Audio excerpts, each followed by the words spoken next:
Why do we leave home in the first place? Well, I guess to answer that question, we could also ask, why do we travel? Well, you've come to the right place, my friend. Let me share with you some popular reasons for traveling. You can pose for Instagram in front of decade-old buildings to show off to your friends. Become a waterbender, relax on the beach, or get cultured, or even get out of your comfort zone. Right here is where I picture my living quarters. But that's not important. What's important is why I travel. I do it because I love the beds that are always too short, living out of a backpack for a month, with only 2 pairs of pants and shirts. Look at this. I do it for the blisters and walking until every step aches and standing up is painful. I do it because I get to spend quality time with my favorite female companion. Alright Google, where to now? Turn right into my heart. Aw, that's so sweet of you. No, I'm not a fucking masochist. What, are you crazy? I do it because one day I'm talking to anarchists, and the next I'm partying with the gays. And still 2 days later, I'm in Lisbon setting off 314 kilometers to Porto. Serenely cruising the Portuguese countryside at 60 kilometers an hour, downhill. Uphill it was more like 30.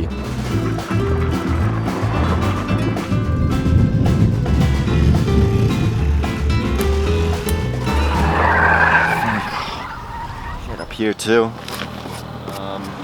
I just slipped out on the scooter. Falling off my moped was pretty shit, but thanks to that I stumbled into a medieval festival.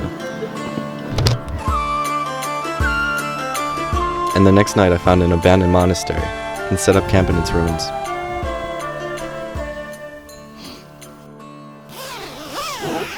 Good night, Google. Sleep tight. Good night, Richard. I actually feel well rested, surprisingly, and first time in a couple days that I slept well. After breakfast, I dragged my moped out of hiding.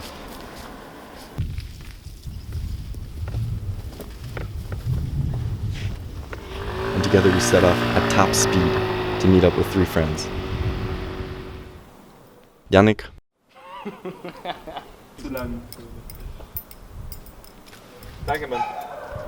Paul and Herman, who didn't want to be in the film. Maybe because he bring his stone collection and a bunch of other shit, including a candle set up from a restaurant that you put on the dining table to make it romantic.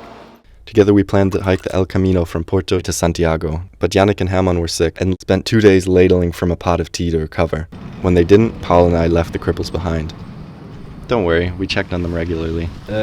Zu uns, also zu mir und Hermann, wollten wir uns gestern noch ein bisschen Porto angucken und auf einmal hat es dann mega angefangen zu schiffen.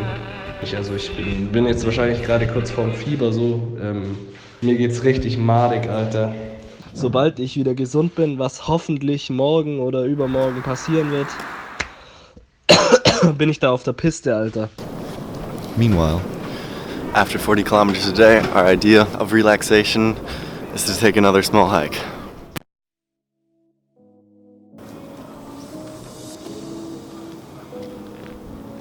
Achso, ja.